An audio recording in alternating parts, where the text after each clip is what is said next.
ఇవాల్టి నుంచి మన తెలంగాణలో ఒక గ్లోబల్ సమ్మిట్ జరుగుతుంది. కాంగ్రెస్ ప్రభుత్వం మన దగ్గర 2 రోజులు తెలంగాణ రైజింగ్ గ్లోబల్ సమ్మిట్ పేరు మీద ఒక సమ్మిట్ చేస్తుంది. అయితే సీఎం రేవంత్ రెడ్డి గారు దీని మీద ఏమంటారంటే, ఇక నిన్నటి రాక ఒక లెక్కనట, రేపటి నుంచి ఒక లెక్కనట. నిన్నటి రాక ఒక లెక్క ఉందట. ఇక ఈ గ్లోబల్ సమ్మిట్ జరగడంతో రేపటి నుంచి ఇంకొక లెక్క ఉంటుందట. తెలంగాణ అంటే అన్ని లక్షల కోట్ల పెట్టుబడులు వస్తాయి, మొత్తం రేజ్ అయిపోతుంది తెలంగాణ స్వరూపమే మారుతుంది మొత్తం అన్న లెక్క చెప్తున్నాడు. అయితే నిజంగా తెలంగాణకి అంత పెట్టుబడులు వచ్చి ఇక్కడ యువతకు ఉపాధి కలిగితే మంచిగానే తెలంగాణ ఉంటే ఎవరికి ఏమి ఇబ్బంది లేదు. కానీ ఆ పేరు మీద ఇప్పుడు రేవంత్ రెడ్డి గారు చేస్తుంది ఉంది కదా, ఆయన ఆ గ్లోబల్ సమ్మిట్ పెట్టిన ప్లేసు అదంతా చూస్తే తెలంగాణకు పెట్టుబడులు వచ్చుడేమో కానీ తెలంగాణకి అసలు తెలంగాణలో పరువు తీసేలు ఎక్కువ ఉన్నాయి కొన్ని పనులు. టెంపరీ డేరాలు వేసిర్రు, డేరాలనే అంటారు వాటిని. ఇప్పుడు 2 రోజుల కోసమని వేసిర్రు ఆడ, 2 రోజుల తర్వాత తీసేస్తారట అవి. ఎందుకు అంటే అది ఫ్యూచర్ సిటీలో పెట్టాలి కాబట్టి. ఎయిర్పోర్ట్ నుంచి అట డైరెక్ట్ ఫ్యూచర్ సిటీకి పట్టుకొని పోతాం. దాని చుట్టుపక్కలనే ఇప్పుడు ఎవరైతే కంపెనీలు పెట్టడానికి వీళ్ళతోని ఎంఓయూలు చేసుకుంటారో వాళ్ళకి అక్కడ జాగాలు ఇస్తాము, భూములు ఇస్తాము అనే దాని మీద అక్కడ ఆ 4th సిటీలో పెడుతురు.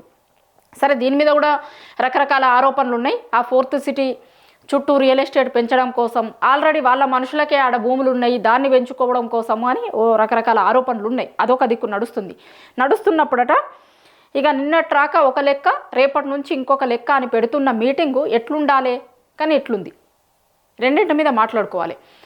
ఈ ప్రచారం ఇక మామూలు ప్రచారం కాదు. మన సీఎం గారు పోయి పిఎం గారిని కలిసి వచ్చిర్రు, మన మంత్రులు పోయి పక్క రాష్ట్రం ముఖ్యమంత్రుల్ని, ఇంకొక పక్క రాష్ట్రం ముఖ్యమంత్రుల్ని, ఇట్లా ముఖ్యమంత్రుల్ని ఆహ్వానిస్తుర్రు.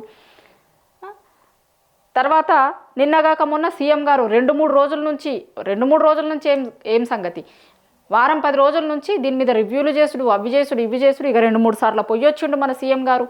ఆడ జరుగుతున్న ఏర్పాట్లు ఎట్లున్నాయి, ఇన్ని దేశాల ప్రతినిధులు వస్తారు కదా, మరి అన్ని దేశాల ప్రతినిధులు వచ్చినప్పుడు మన రాష్ట్రం గొప్పగా చెప్పుకునేటట్టు ఉండాలి అన్న లెక్క అని రోజు పోయి చూసొస్తుండు.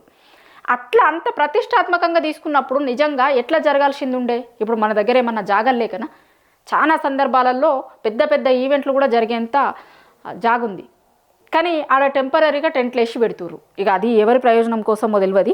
ఇంకోటి కూడా ఈ కొంతమంది తెలంగాణలో ఉన్న మేధావులు అడుగుతున్న ప్రశ్న, ఇది హెచ్ఐసిసి హైటెక్స్లో ఉన్న జాగా 53,000 స్క్వేర్ మీటర్లది మీటింగ్ స్పేస్ ఉంది అక్కడ హెచ్ఐసిసిలో. గతంలో చాలా మీటింగ్లు జరిగినాయి. 2 రోజులకి 10 కోట్లల్లో అయిపోయేదట. అక్కడ ఆల్రెడీ అంత సెట్టింగ్ అంతా ఉంటుంది కదా, నువ్వు కొత్తగా మళ్ళీ చేసేది ఏమి ఉండదు. 25,000 మంది ఉండేటంత కెపాసిటీ ఉంటుంది. ఇది హెచ్ఐసిసి లెక్క.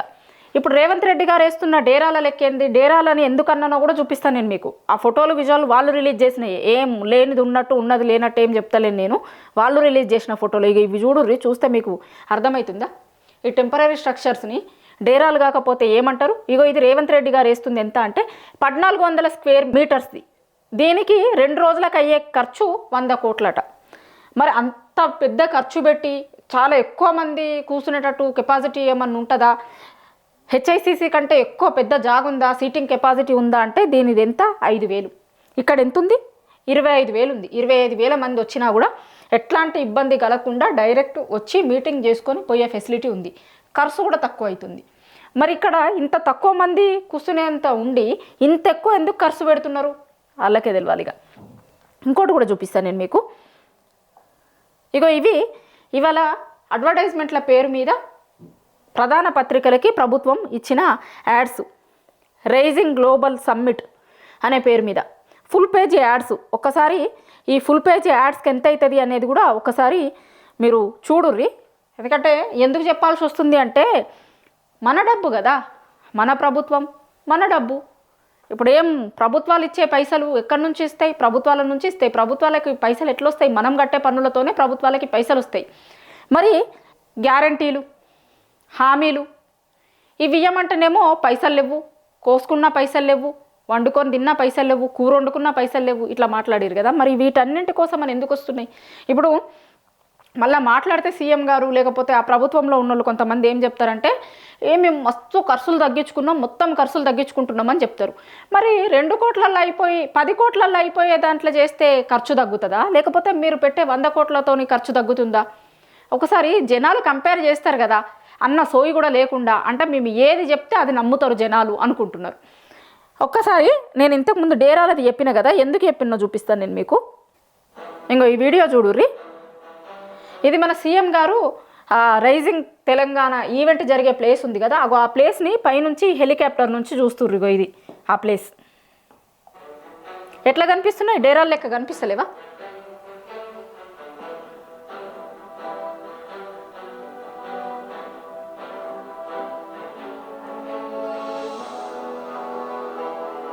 ఇంకా చూడు, మొత్తం టెంపరీ స్ట్రక్చర్సే కదా. టెంట్లే వేసిర్రు, టెంట్లే లిటరల్గా ఎక్కడికక్కడ టెంట్లు వేసిర్రు. ఇంకా ఇది ఆడకు పోయి మొత్తం చూసి వచ్చిర్రు ఎట్లా జరగాలి, ఏం జరగాలి అని. 44 దేశాల ప్రతినిధులు వస్తున్నారు అని చెప్తున్నారు. సరే, 44 దేశాల ప్రతినిధులు వస్తున్నారు, ఓకే. మరి మీరు గతంలో పోయిర్రు కదా చాలా. ఇప్పుడు కొన్ని పేపర్లు ఏం రాస్తాయంటే దావోస్ని తలదన్నేటట్టు తెలంగాణలో ఈ ఈవెంట్ చేస్తుర్రట. మంచిగా గుర్తు చేసిర్రు ఆ పేపర్లు. మీరు యాడ్స్ ఇచ్చిన పేపర్లే గుర్తు చేసినాయి. కానీ దావోస్ని తలదన్నే లెక్క అని అన్నారు కదా. మరి దావోస్కి పోయి మీరు 2 ఏళ్ళు దావోస్కి వేయరు కదా, ఆడ చాలా ఎంఓయూలు చేసుకొని వచ్చిర్రు కదా, వాటి పరిస్థితి ఏంది? ఎన్ని మెటీరియలైజ్ అయినాయి? ఎన్ని కోట్ల పెట్టుబడులు వచ్చినాయి తెలంగాణకు? ఎంఓయూలకే పరిమితమైనవి అవి, లేకపోతే నిజంగా వచ్చినాయా పెట్టుబడులు? ఇప్పుడు మళ్ళొకసారి రైజింగ్ తెలంగాణ చేస్తున్నప్పుడు మీరు గతంలో దావోస్లో మీరు చేసిన ఎంఓయూల సంగతి ఏందో ఒక్కసారి జనాలకి చెప్తే మంచిగా ఉంటుండే. అసలు దావోస్లో అన్ని రాష్ట్రాలు వేరేటోళ్ళు అందరూ దావోస్కి పోతారు, కానీ తెలంగాణలో మాత్రం దావోస్ని తలదన్నేటట్టు తెలంగాణలో ఈ మీటింగ్ జరుగుతుంది, 44 దేశాలలో వస్తున్నారు అని అంటున్నారు. గతంలో దావోస్కు ఇంకొక దగ్గరికి పోయిర్రు కదా. ఇప్పుడు మా తెలంగాణలో పెట్టుబడులు పెట్టుర్రు అని చాలా ఎంఓయూలు చేసుకున్నామని కూడా చెప్పిర్రు. 1,00,000 కోట్లు 2,00,000 కోట్లు ఎంతో ఏదో చెప్పిర్రు గతంలో. రోజో ప్రెస్ నోట్ వస్తుండే, గంటకోటి 2 గంటల కోటో ప్రెస్ నోట్ వస్తుండే. పలానా కంపెనీ పలానా కొన్ని కోట్ల పెట్టుబడులు పెడతా అన్నది తెలంగాణలో, ఎంఓయూ చేసుకుంది తెలంగాణ ప్రభుత్వంతో అని ఓ ప్రెస్ నోట్ వస్తుండే. మరి వాటి సంగతి ఏంది? అవన్నీ వచ్చినాయా? ఇప్పుడు మీరు అన్ని లక్షల కోట్ల పెట్టుబడులు తీసుకొని వచ్చినాము అని చెప్పారు కదా, అన్ని లక్షల కోట్లు ఏమైనా తెలంగాణకు వచ్చినాయా? ఇక ఇప్పుడు మళ్ళోసారి ఏం చెప్తుర్రంటే తెలంగాణలో ఉన్న అపార అవకాశాలను దేశంకి చూపించట, ఇక్కడ ఉన్నటువంటి వాటన్నింటినీ చూపించి పెట్టుబడులను ఆకర్షిస్తాం, అట్లనే ఇక్కడున్న యువతకు ఉపాధి కల్పిస్తాము అని చెప్తుర్రు. వాళ్ళు చెప్తున్న లైన్లే ఇవి. ఇక్కడున్న యువతకు ఉపాధి కల్పిస్తామంటారు. యువత వాళ్ళని ఎట్లా మోసం చేసిర్రో వాళ్ళందరూ రోడ్ల మీదకి వచ్చి, అశోక్ నగర్లో రోడ్ల మీదకి వచ్చి ధర్నాలు చేసిర్రు.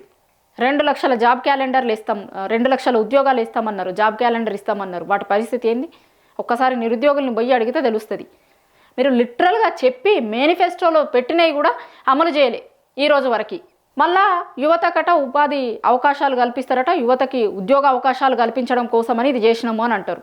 ఈడ ఈ టెంట్లు వేసి టెంపరీ టెంట్ల కోసం రేవంత్ రెడ్డి ప్రభుత్వం ఖర్చు చేస్తుంది 100 కోట్లు అని అంటున్నారు. 100 కోట్లు ఉందా, ఇంకా అంతకంటే ఎక్కువ ఉందా, అంతకంటే ఎక్కువ అవుతుందా కూడా తెలియదు. కానీ మరి అంత చేసి ఏం చేస్తుంది అంటే 2 రోజులకి టెంపరీ. ఎయిర్పోర్ట్ నుంచే ప్రచారం స్టార్ట్ చేస్తారట. ఎయిర్పోర్ట్లో దిగినప్పటి నుంచే వాళ్ళకి ఎయిర్పోర్ట్లోనే ఇట్లా తెలంగాణ ఎట్లుంది, తెలంగాణలో పెట్టుబడులు పెడితే ఏమొస్తాయి ఏంది అనేది మొత్తం యాడ్స్ స్లైడ్స్ అన్నీ ఎయిర్పోర్ట్లో కూడా కనిపిస్తాయట. అట్లా ఎయిర్పోర్ట్ నుంచి 4th సిటీ రాక పోయేంత వరకు కూడా మొత్తం ఫ్లెక్సీలు పెట్టి ప్రచారము దానికి సంబంధించిన అంతటిది పెడతారట. పెట్టి మీరు ఈడ పెట్టుబడులు పెట్టుర్రి అంటారు. పెట్టుబడులు పెడతా అంటే ఈడ భూములు అగ్గోకో సగ్గువకో దేనికో ఇస్తారు. ఆల్రెడీ వంతారా మీద చాలా పెద్ద చర్చ నడుస్తుంది. అంబానీ కొడుక్కి గుజరాత్లో ఉంది వాళ్ళకి ఆల్రెడీ వంతారా. అట్లాంటిది ఏంటంటే తెలంగాణలో పెడతారట. తెలంగాణలో పెట్టడం కోసమనే ఆల్రెడీ వాళ్ళు వచ్చిర్రు, చూసి పోయిర్రు. ఇప్పుడు ఈ గ్లోబల్ సమ్మిట్లో వాళ్ళు ఎంఓయూ చేసుకుంటారు అని అంటున్నారు. ఇంకో దిక్కు ఫిల్మ్ సిటీలట. ఆల్రెడీ మనకు ఫిల్మ్ సిటీ ఉంది. అసలు ఫిల్మ్ సిటీలతోని జనాలకు వచ్చే లాభం ఏముంటుంది? ఇక్కడికి వచ్చే అక్కరేముంటుంది? ఇప్పుడు వంతారా లాంటివి పెడితే ఓ ప్రైవేట్ జూ, అది నథింగ్ బట్ ప్రైవేట్ జూ. అది ఇక్కడ ఆల్రెడీ ఓ జూ ఉంది, దానికి నిధులు ఇయ్యరు, వాటిని ఏం డెవలప్ చేయరు, కానీ ప్రైవేట్ జూలకి పర్మిషన్లు ఇస్తారు. ఈడ వాళ్ళు వచ్చి ఈడ జూలు పెట్టుకొని ఏమన్నా మామూలు వాళ్ళకి ఏమన్నా ఉద్యోగాలు దొరుకుతాయా, లేకపోతే మామూలు జనం ఏమన్నా మన దగ్గర ఉన్న నెహ్రూ జువాలజికల్ పార్క్ ఉంది కదా అట్లా పోయి చూసి రావస్తుందా అంటే లేదు, ప్రైవేట్ జూ అది, దానికి పర్మిషన్ ఇస్తారట. ఆల్రెడీ వంతారా మీద ఎట్లాంటివి ఉన్నాయో గుజరాత్లో ఉన్న దాని మీద మనందరికీ తెలుసు. అట్లాంటివి ఇప్పుడు ఈడ తీసుకొని వస్తారట. వాటి కోసం ఎంఓయూలు చేసుకుంటారట. ఫిల్మ్ సిటీలకు ఎంఓయూలట. అంటే నిజంగా తెలంగాణ జనానికి అక్కడికి వచ్చేది, తెలంగాణ జనాలకు ఉపాధి కల్పించేది, లేకపోతే తెలంగాణ ప్రభుత్వం ఇగో మేము ఇది చేయాలనుకుంటున్నాం, ఇట్లా చేసినాము, ఇట్లా కావాలి అనేది చెప్తే ఒక లెక్క ఉంటుంది. కానీ వట్టిగా డబ్బులు ఖర్చు పెట్టుడు తప్ప దీంట్లో, ఎందుకంటే ఆల్రెడీ దావోస్ లాంటి దానికి పోయి వచ్చిర్రు కదా గతంలో, మరి అవన్నీ ఎంత స్ట్రీమ్ లైన్ అయినాయి ఏంది అనేది చూస్తే ఒకసారి మనకి దీని విషయంలో ఏం జరుగుతుంది అనేది అర్థమైపోతుంది. ఇక దీనికోసమని పక్క రాష్ట్రాల వాళ్ళు పెద్ద పెద్దోళ్ళు అందరూ విషెస్ చెప్తూ, వాళ్ళకి ఆల్రెడీ ఇన్వైట్ చేసి వచ్చారు కదా, ఇక వాళ్ళు విషెస్ చెప్తూ మీరు ఇది విజయవంతం కావాలని కోరుకుంటున్నా అది ఇది అని. కానీ కామన్ పీపుల్కి ఏమొస్తుంది దీంతో? నువ్వు 100 కోట్లు ఖర్చు పెట్టుడు తప్ప ఏమీ పెద్ద జరిగేటట్టు ఏం కనిపిస్తలేదు అనేది జనాలు మాట్లాడుకుంటున్నారు. తెలంగాణలో ఉన్న మేధావి సెక్షన్ చెప్తుంది. దీనికోసం ఎందుకు ఖర్చు పెడుతుర్రు మీరు? ఆల్రెడీ ప్రభుత్వం దగ్గర డబ్బులు లేవు, దేనికోసం అన్న ఇయ్యమన్నప్పుడు చెయ్యమన్నప్పుడు ఏమో పైసలు లేవంటారు. మరి వీటన్నింటి కోసం పైసలు ఎట్లా వస్తున్నాయి? ఆల్రెడీ హెచ్ఐసిసి లాంటి దాంట్లో పెడితే 10%లా మీరు ఇప్పుడు పెట్టే ఖర్చులో 10% కూడా కాకపోతుండే, దాంట్లో అయిపోతుండే. కానీ తక్కువలో అయిపోయేదాన్ని చాలా ఎక్కువకి పట్టుకొని పోయి ఏం చేయాలనుకుంటున్నారు, ఎందుకు, దీంతో వచ్చేటి ఏముంది? ఇక ఈ మాత్రం దానికి మళ్ళీ నిన్నట్లు రాక ఒక లెక్క, రేపటి నుంచి ఇంకొక లెక్క అంటారు. చూస్తారు కదా, జనం కూడా చూస్తారు కదా, నిన్నటి రాక ఏం లెక్క అయిందో. ఇప్పుడు ఈ గ్లోబల్ రైజింగ్ తెలంగాణ జరగంగానే తెల్లారేటి నుంచి అసలు ఏం మార్పు చూపిస్తారు మీరు అని చూస్తారు. ఆల్రెడీ జనాలకి మార్పు అంటే ఏంది డెఫినేషన్ అర్థమైపోయింది. మీరు ఎన్నికలప్పుడు కూడా మార్పు అనే పేరు మీద ఎన్నికలలో ఓట్లు వేయించుకొని ఎన్నికలు అయిపోయిన తర్వాత ఎట్లాంటి మార్పు వచ్చిందో చూసిర్రు. ఇవాళ కూడా మీరు ఒకసారి మీరు చెప్తున్న నినాదాన్ని అట్లనే చూస్తున్నారు. ఏం మార్పు వస్తుంది, ఎట్లుంటుంది, ఆల్రెడీ జనాలకు అర్థమైంది ఏం మార్పు వస్తుంది అనేది. గతంలో ఎక్స్పీరియన్స్ చేసిరు కదా ఎన్నికల టైంలో. సో ఇట్లాంటి దుబారా ఖర్చులు తగ్గించుకుంటే తెలంగాణకి ఏమన్నా లాభం ఉంటుంది? తెలంగాణ వాళ్ళకి ఇచ్చిన హామీలు 6 గ్యారంటీలు ఇవి అమలు చేయడం మీద దృష్టి పెడితే తెలంగాణ ప్రభుత్వం మంచిగా ఉంటుంది. కానీ ఇట్లాంటి దుబారా ఖర్చుల మీద కొంత దృష్టి పెట్టకపోతే మంచిగా ఉంటుంది అనేది తెలంగాణలో ఉన్న మేధావి వర్గం కోరుకుంటుంది.